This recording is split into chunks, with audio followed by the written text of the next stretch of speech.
Boa madrugada, cidadãs e cidadãos. Esse vídeo aqui é um corte, um recorte de uma das lives que eu faço todas as noites e você sabe muito bem aqui no canal. Mas aqui nesse vídeo você vai ver só o relato, enxuto, cortado e editado para você aproveitar só o melhor da história, tá bom? Aproveita e divulga esse vídeo para os seus amigos. Se você já assistiu, reassiste, curte novamente, comenta. Quem sabe você vê um detalhe que você ainda não tinha visto. Aí você me conta e fica comigo nessa madrugada porque aqui o terror vai rolar e vai rolar direto. Meu nome é Luciano Milici. Bem-vindos a Sete Além.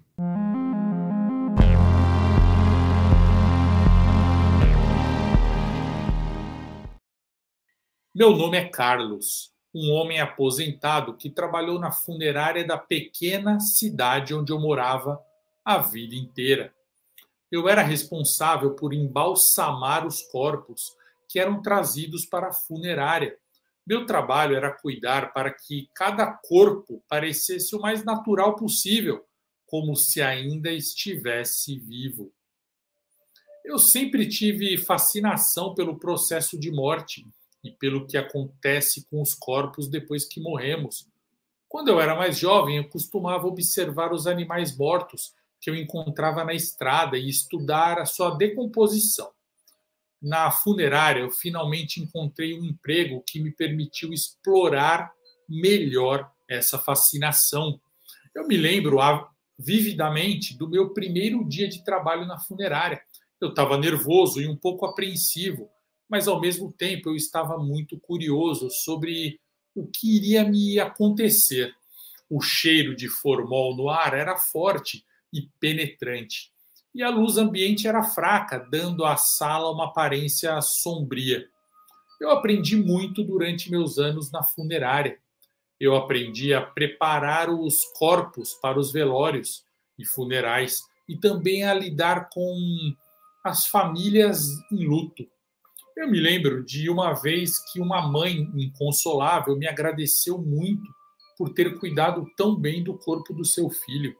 Aquilo me deixou emocionado e me fez perceber que meu trabalho era muito mais do que apenas embalsamar corpos.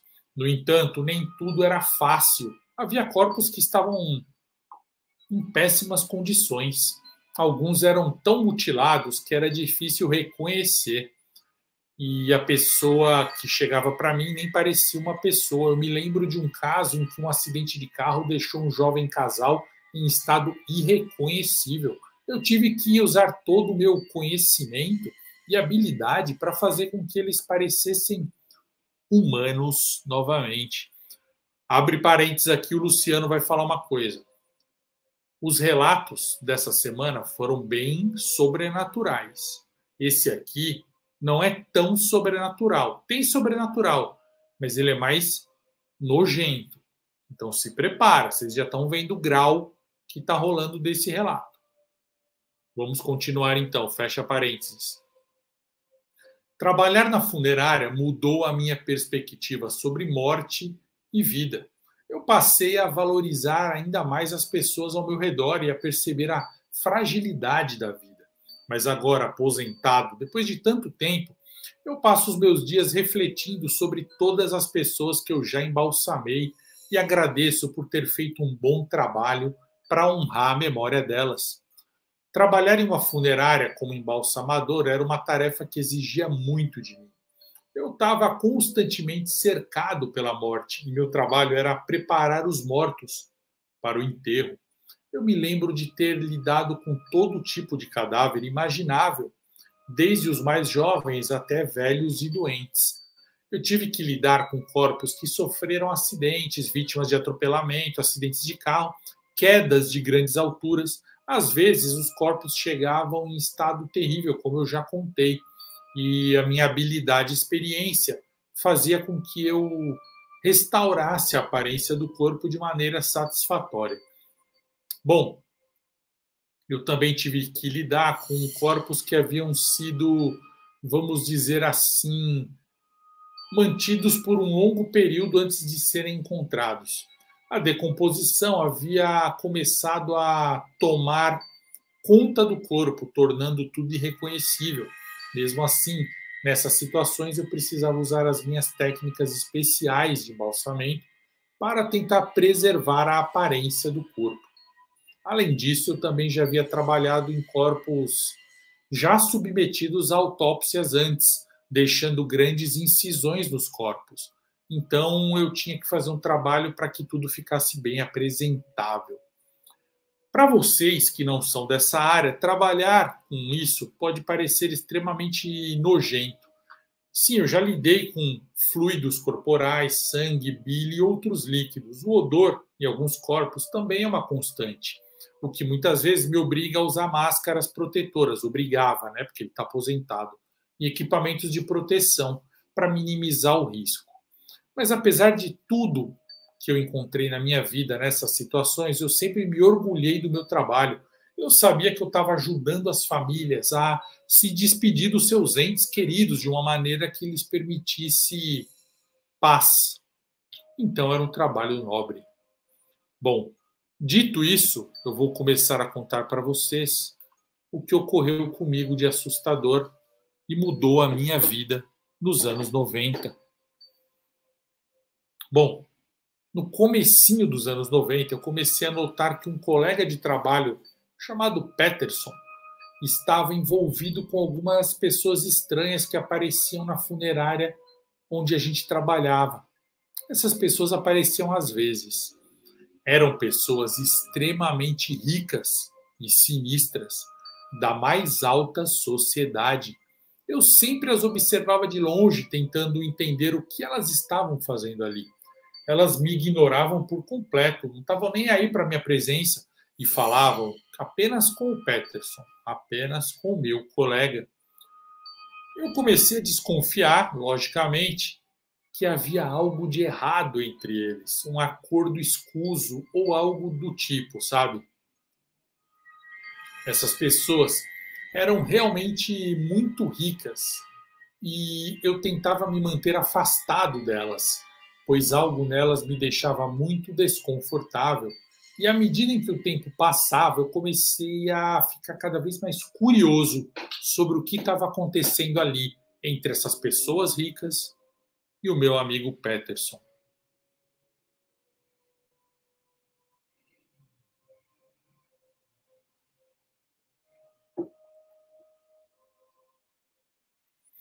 Eu comecei a investigar discretamente o que estava acontecendo, observando o Peterson e esses ricos de perto. Mas tudo que eu conseguia sentir era que algo estranho estava ocorrendo e a minha desconfiança aumentava. Um crescente sentimento de perigo em torno deles. Com o passar dos meses, eu comecei a notar que o Peterson estava comprando coisas caras e esbanjando dinheiro. Ele comprou um carro novo, uma casa em um bairro nobre da cidade, roupas de grife e começou a frequentar os melhores restaurantes e bares da cidade.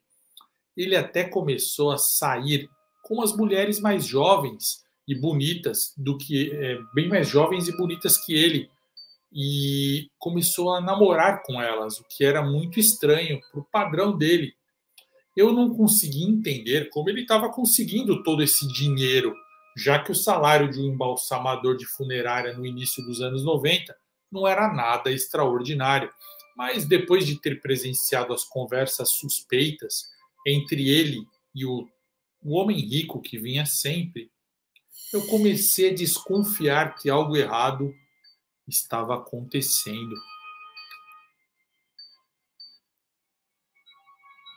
Conforme os dias iam passando, eu percebia que o Peterson me deixava cada vez mais de lado do processo de embalsamento dos corpos.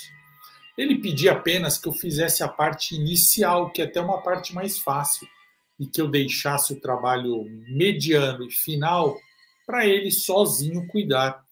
Ele até me dispensava da sala antes de eu terminar o meu processo, dizendo que ele terminaria sozinho. Mas eu sabia que ele estava escondendo algo. Quando eu ajudava Peterson a vestir e arrumar os corpos, eu percebia que algo estranho estava ocorrendo até na forma dele agir.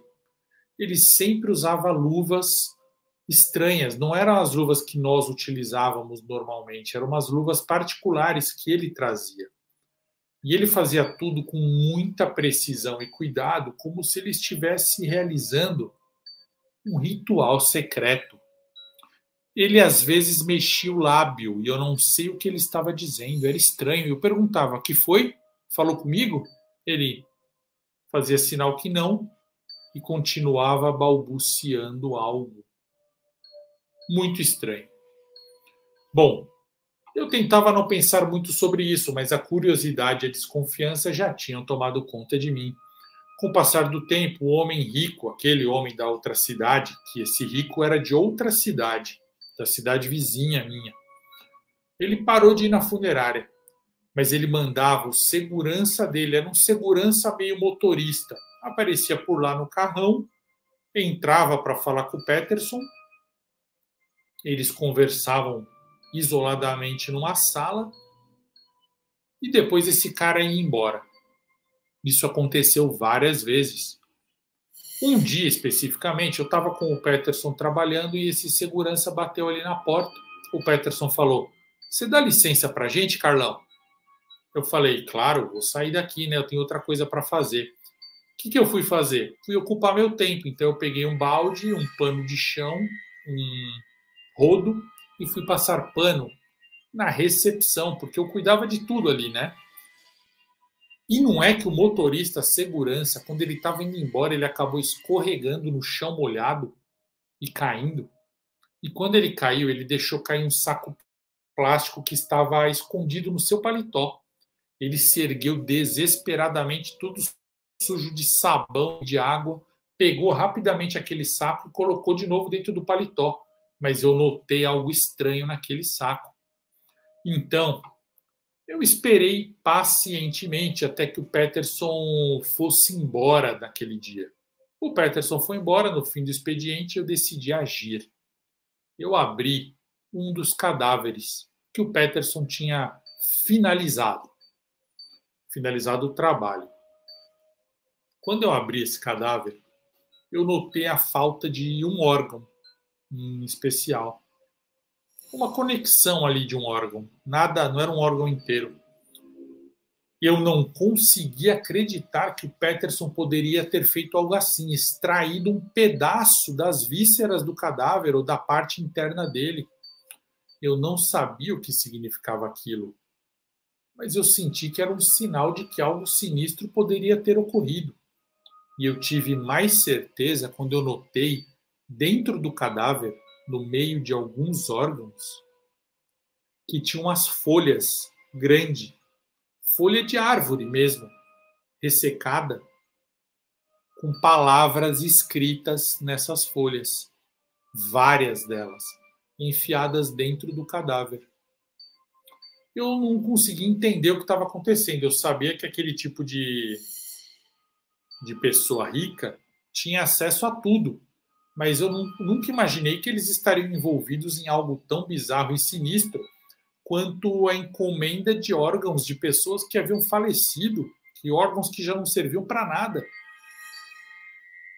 Elas estavam pagando o Peterson para retirar os órgãos e mandar para eles e colocar coisas rituais, coisas escritas nas folhas secas dentro dos corpos que seriam enterrados e a família jamais descobriria.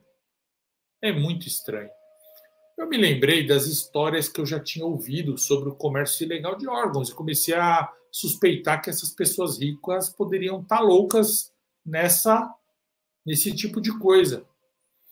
Eu não conseguia tirar a imagem da cabeça e a minha desconfiança só cresceu. Eu me perguntei se o Peterson tinha algum papel nisso tudo, se ele estaria recebendo algum dinheiro desses homens ricos em troca de tudo isso. Esses pensamentos me deixaram inquieto e eu decidi que precisava descobrir o que estava acontecendo antes que fosse tarde demais. Eu sabia que precisava investigar. Então, era óbvio que os órgãos estavam sendo usados para algum fim que não era um fim médico, óbvio. não era um fim de estudo. Porém, era algo ilegal. Eu sabia que era necessário reunir mais provas para mostrar que a minha teoria era real e expor essas pessoas, né? Eu não podia deixar que o Peterson e esses homens continuassem a desrespeitar os mortos e seus familiares vivos. Eu sabia que era um risco, mas eu sentia que a minha responsabilidade como profissional de funerária era válida e também a minha responsabilidade como ser humano. No dia seguinte, o que eu fiz? O que todo homem faria. Eu abordei o Peterson diretamente.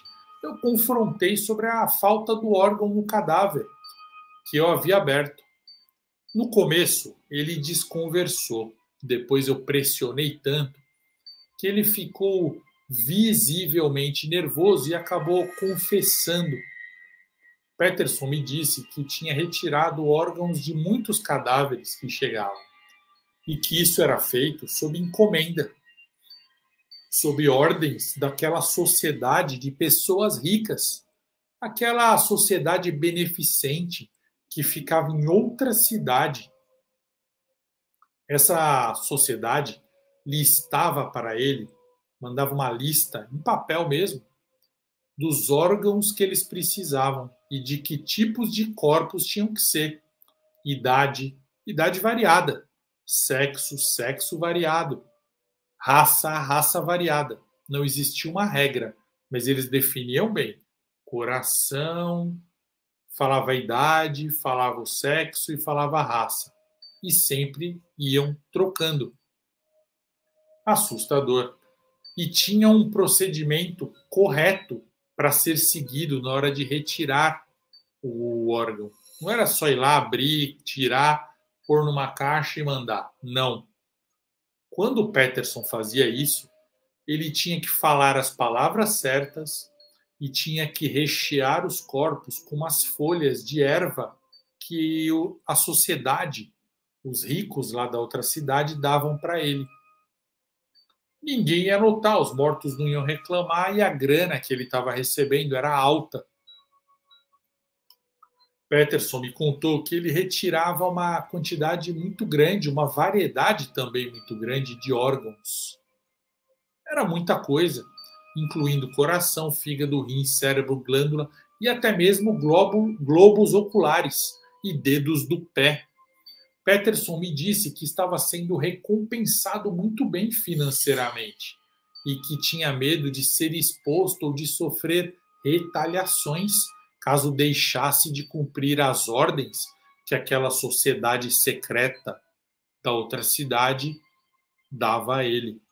Então o Peterson falou o seguinte para mim, falou algo mais ou menos assim: esses caras são muito perigosos, Carlão. Eu já ouvi histórias deles agirem assim em outras funerárias do país inteiro desde os anos 60 ou 70.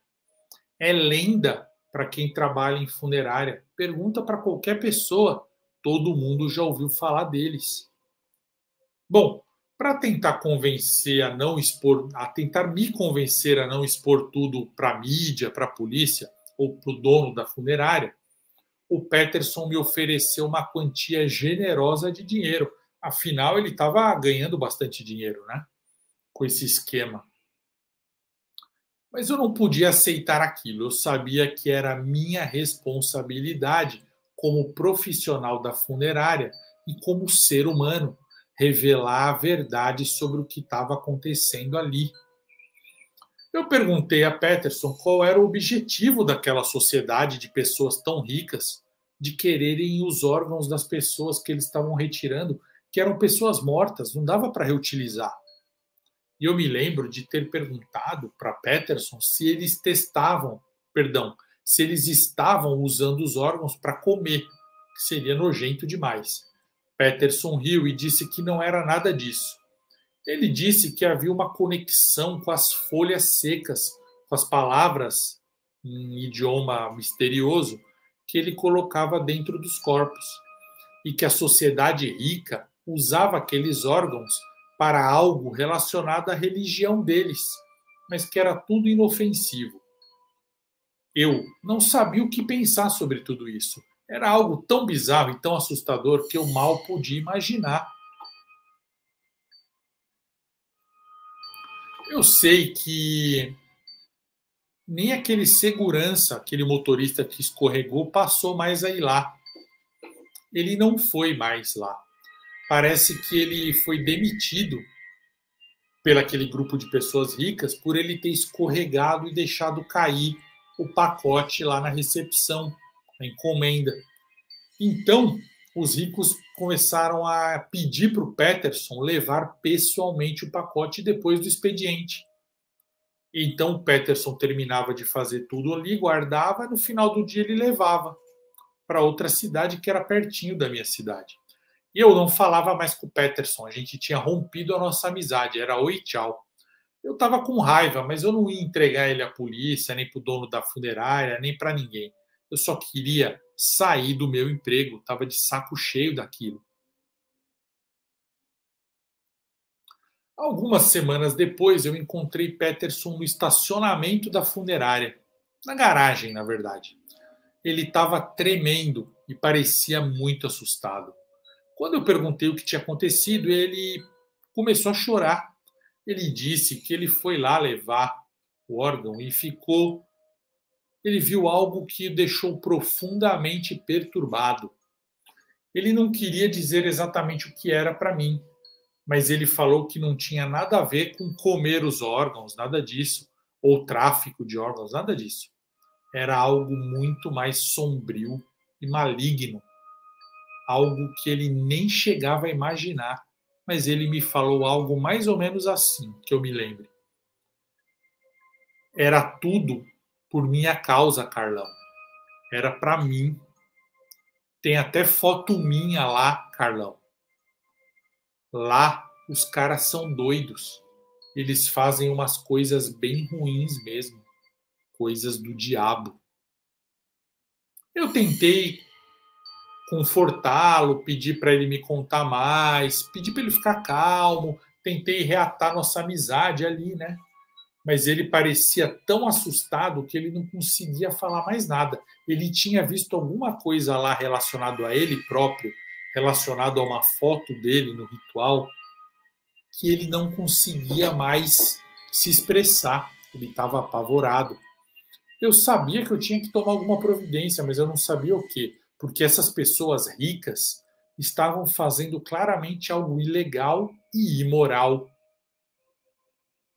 Eu precisava encontrar uma maneira de expor as atividades e levar tudo isso à justiça. Tentei puxar assunto para ver se ele lembrava. Não, perdão, eu pulei uma parte aqui. Voltando. Eu fiquei totalmente abalado com isso tudo que estava acontecendo. Semanas depois disso tudo que o Peterson tinha me contado, eu fui em um rodeio que tem numa outra cidade, não é aquela cidade dos ricos, é um rodeio numa cidade próxima. E eu estava lá bebendo, me divertindo, tal, naquela época, e eu encontrei, eu vi de longe o segurança, o motorista, o ex, né, segurança motorista. Ele que tinha sido demitido, sabe aquele que tinha caído? Ele estava lá, curtindo e bebendo. Mas ele também parecia meio triste, meio abalado. Eu fui até ele, perguntei se ele se lembrava de mim, ele falou que sim. Puxamos assunto, tentei falar com ele para tentar arrancar informação sobre a sociedade dos ricaços lá, o que eles faziam, mas esse cara só disse que tinha sido demitido. Na verdade, ele disse outra coisa também.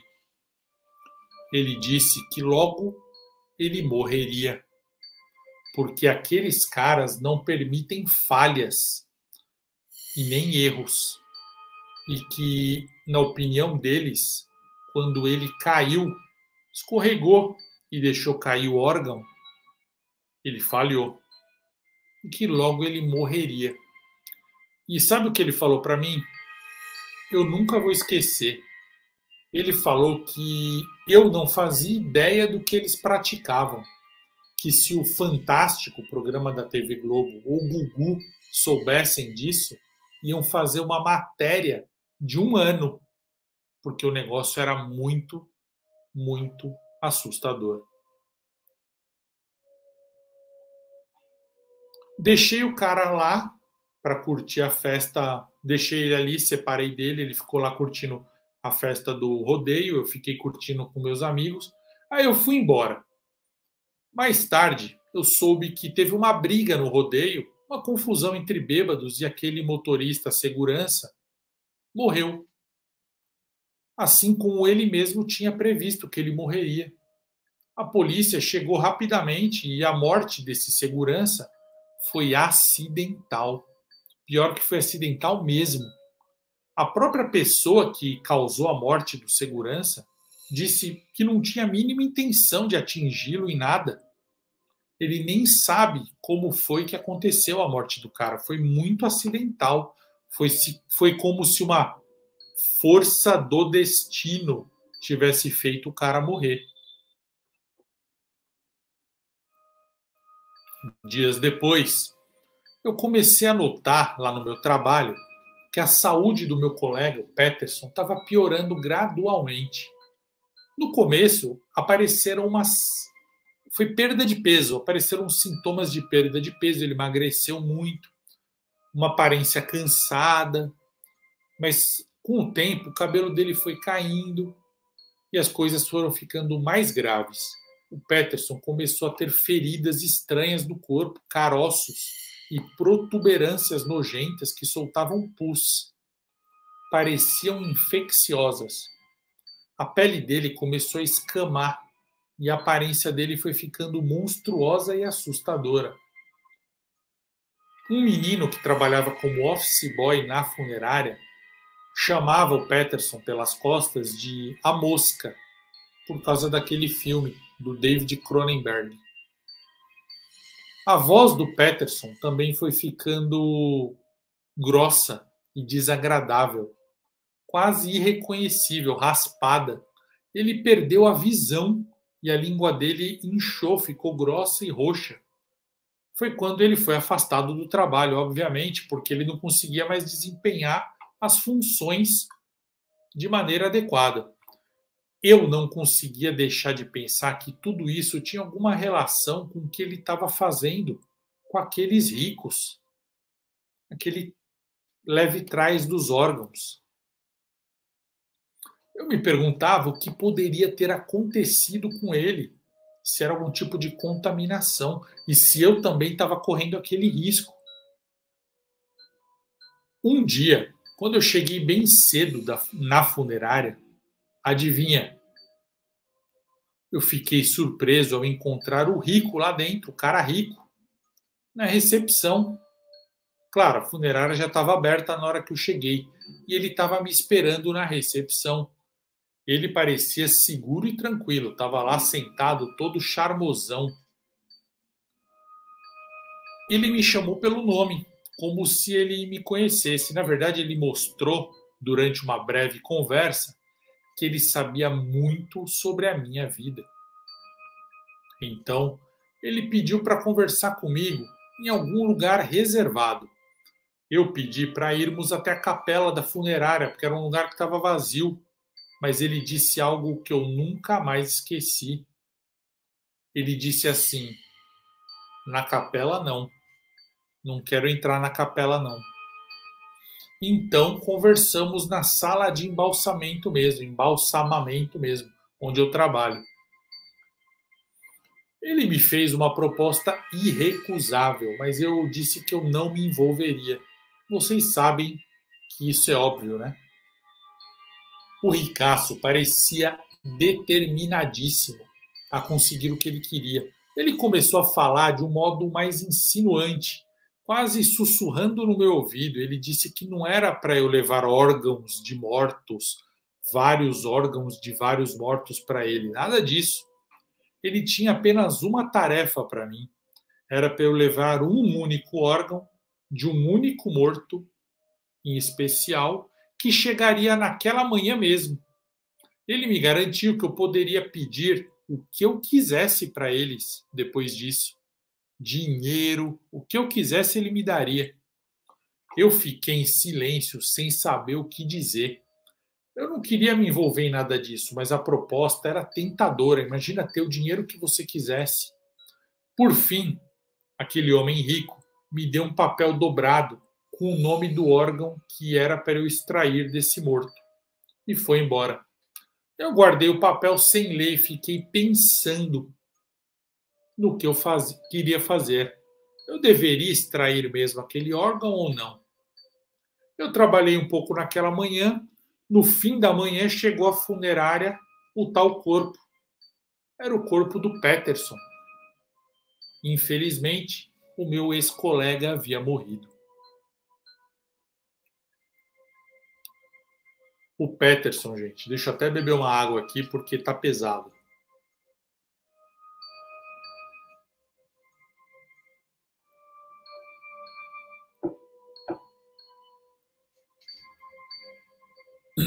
O estado do Peterson estava simplesmente assustador. Seu rosto estava completamente desfigurado, cheio de perebas, caroços e protuberâncias. Seus olhos pareciam ter afundado dentro da cabeça. A sua pele estava coberta de escama. Parecia que o corpo dele estava se decompondo de uma maneira acelerada. O cheiro era insuportável e parecia que eu estava diante de um monstro, não de um ser humano. Eu senti meu estômago revirar, tive que me afastar para não vomitar ali mesmo. Aquela imagem do meu amigo daquele jeito ficou gravada na minha mente, eu nunca vou esquecer até hoje do estado em que o Peterson se encontrava naquele momento.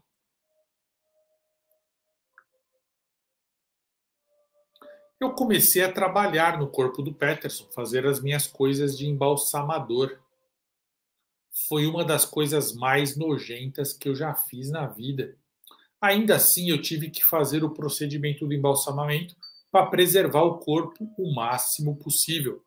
Primeiro, eu lavei o corpo com uma solução de água e produtos químicos para desinfetá-lo.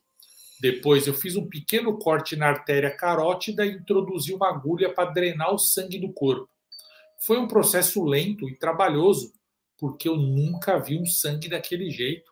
O sangue do Peterson parecia grosso e escuro, muito nojento. Após retirar todo o sangue, eu injetei uma solução de formol no corpo para preservá-lo. O cheiro era insuportável e eu tive que usar uma máscara para não passar mal e não vomitar ali. Foi muito difícil trabalhar com a pele do Peterson, que estava toda danificada.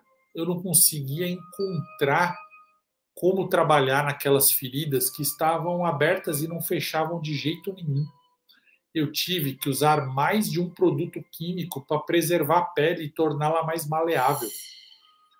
No final, o corpo do Peterson ficou rígido e quase irreconhecível, mas pelo menos estava preservado. Foi digno para o meu colega ir embora desse jeito. Eu tive que lavar minhas mãos várias vezes para me livrar da impressão, da sensação, do cheiro desagradável de tocar num cadáver tão deteriorado. Foi uma experiência traumatizante. Eu nunca mais quero passar por nada parecido na minha vida. De noite, eu estava em casa, sozinho, tomando uma cerveja e pensando como que meu amigo tinha chegado naquele estado. De repente, tocaram a campainha de casa. Eu fui abrir. Era meu chefe, o dono da funerária. Ele estava sozinho. Eu fiquei surpreso e assustado, né? Eu não esperava a visita do meu próprio chefe. Na época a gente não tinha celular, mas mesmo assim você não visitava. Nossa cidade era pequena. Era comum você ir lá visitar a pessoa que você gostava sem avisar, mas não nesse nível. O chefe. Bom, ele entrou em casa, eu convidei ele para entrar, ele foi direto ao ponto. Ele falou assim: Olha, eu preciso, Carlos, de um favor seu muito importante. Só você pode fazer esse favor para mim. Eu falei: O que é, chefe? Ele falou: Eu quero que você leva uma caixa de isopor que está no meu carro, lacrada, lá para os ricos, lá da outra cidade, aquela sociedade beneficente que tem na outra cidade, sabe? Eu fiquei muito assustado, porque ele mencionou os ricos. e eu entendi que algo estranho estava acontecendo. Eu me recusei. Falei, não, chefe, já desculpa, não vou levar não.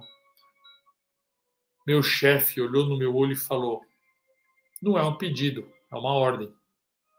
Você não tem escolha. Eu ia dizer para ele que eu sou livre, que ele não manda em mim fora do horário, mas aí o meu chefe falou assim, eles fazem questão que você leve. Não vai te acontecer nada, mas você tem que levar. Eles já fizeram tudo o que tinha que fazer, Carlos. Pode ficar tranquilo, não vai acontecer nada com você. Agora eles só querem fechar o ciclo. E o ciclo só vai se fechar se você levar a caixa. Eu percebi que o meu chefe sabia. Ele sempre soube e deixou tudo acontecer.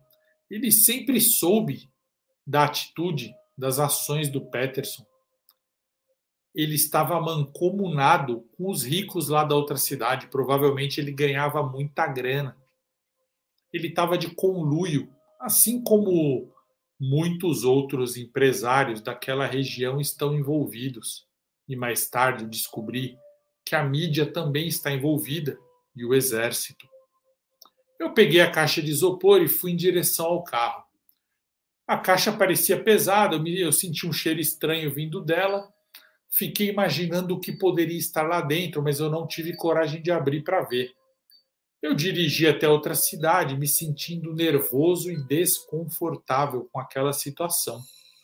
Cheguei à mansão, que na verdade era um grande sobrado de 4 andares, a mansão desses ricos, a tal sociedade beneficente.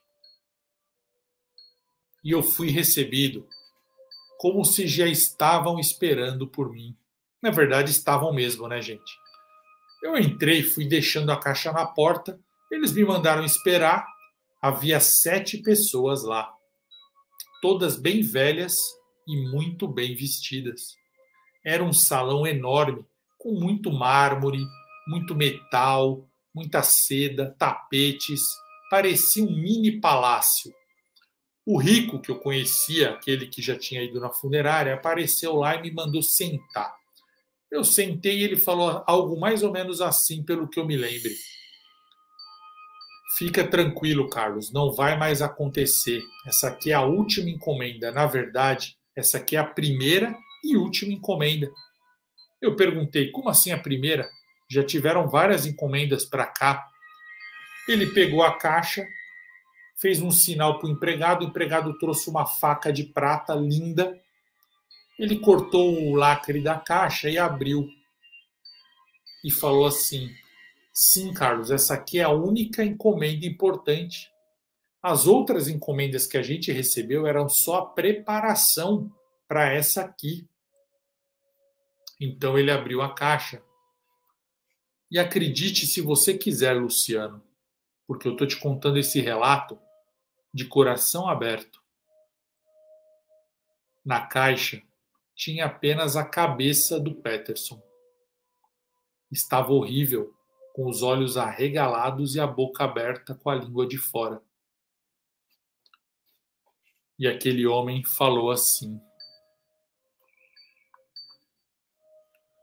os outros corpos, as folhas que foram colocadas neles e os rituais eram uma preparação, era um grande ritual que ia finalizar nisso aqui, nessa maravilha que você está vendo, essa raridade. Isso aqui sim é importante e valioso, não só para a gente, mas para muitas sociedades no mundo inteiro. Seu amigo Peterson nunca soube, mas ele estava fazendo parte essencial de uma cerimônia sagrada milenar de preparação. Ele achou que ele estava sendo um prestador de serviço, mas na verdade ele era o objetivo. Na hora eu senti um pavor e uma ânsia terrível, mas o homem pegou o envelope, um envelope enorme da mão do empregado e falou assim: com isso aqui você nunca mais vai precisar trabalhar na vida, Carlos. Você é um homem bom. Parabéns. Eu estava sem ar, mas eu joguei o envelope no chão. Nem sei quantos cruzeiros caíram de dentro daquele envelope. Era um envelope grande. Eu ia gritar, mas eu ia gritar para eles se ferrarem, que eu ia denunciá-los. Mas eu não consegui gritar, não consegui falar nada disso. Eu estava falta de ar, estava com medo, estava com náusea. O homem, parece que ele leu meu pensamento. Provavelmente ele tinha mesmo essa capacidade, porque ele disse assim: não adianta nos denunciar. Tem mais gente importante do nosso lado do que contra. Você não deve ter reconhecido os meus amigos que estão aqui na sala com a gente. Você não reconheceu, né? Bom, um conselho que eu te dou é: não denuncie, para o seu próprio bem, da sua família. Eu me levantei, respirei fundo e perguntei: posso ir embora? O homem falou: pode ir embora. Não vai querer levar mesmo o dinheiro? Eu respondi que não e ele falou assim: muito bom, ótimo. Já que você não vai levar o dinheiro, dessa maneira você não vai ter nenhum acordo entre nós. E nada de bom ou de ruim vai acontecer com você por nossa causa, porque a gente não fez nenhum acordo. Você está imune. Você pode seguir sua vida em paz e esquecer da gente. Mesmo assim, nós estaremos sempre de olho em você. Estaremos sempre abertos para receber você, para te ajudar. Você pode procurar ajuda da gente sempre que você quiser, para pedir qualquer coisa, tá bom? Eu vou deixar aqui com você o meu número. Tó, pega esse cartão. E ele me deu um cartão e eu enfiei o cartão no bolso. Quando eu estava quase na porta, saindo, ele falou assim: ah, nunca conte isso para ninguém, Carlos. Pelo menos pelos próximos 27 anos. Depois, você pode falar o que quiser para quem quiser, se você preferir. Assim que eu saí, a porta se bateu atrás de mim. Eu tirei o cartão deles do bolso, rasguei, joguei fora. Nesse mesmo bolso estava o papelzinho que ele tinha me escrito mais cedo, de manhã, e estava lá, cabeça, escrito. Eu rasguei esse papel e joguei fora também. Eu não queria nenhuma ligação com aqueles demônios. Voltei para minha casa naquela noite, ainda em choque com o que tinha acontecido. Eu sabia que eu tinha sido manipulado, assim como o Peterson, e eu estava com medo do que poderia acontecer comigo no futuro. Eu não queria ter nenhuma conexão com essas pessoas, mas ao mesmo tempo eu me sentia preso a elas. O que eu deveria fazer? Contar para alguém? Procurar ajuda ou simplesmente esquecer e seguir minha vida? Bom, eu me demiti da funerária. Eu mudei de cidade depois de um tempo, voltei a trabalhar no ramo só algum tempo depois em outra cidade. Depois de tanto tempo, eu decidi contar minha história. E eu preciso dizer duas coisas que me espantaram depois daquele ocorrido. A primeira foi que, por várias funerárias que eu passei, eu notei homens ricos negociando de maneira escusa com algum funcionário. Muitos pareciam me reconhecer, porque eles me olhavam e me respeitavam. Isso ocorreu por muitos anos, em muitas cidades, em muitas funerárias que eu trabalhei. Outro ponto interessante que me espantou naquela noite foi que, após eu levar a cabeça do Peterson naquele local profano sem saber que era isso, e voltar para minha casa, eu encontrei em cima do móvel ao lado da minha cama outro cartão com o telefone daqueles homens estranhos. Esquisito, não? E esse foi o meu relato. Um abraço, Carlos.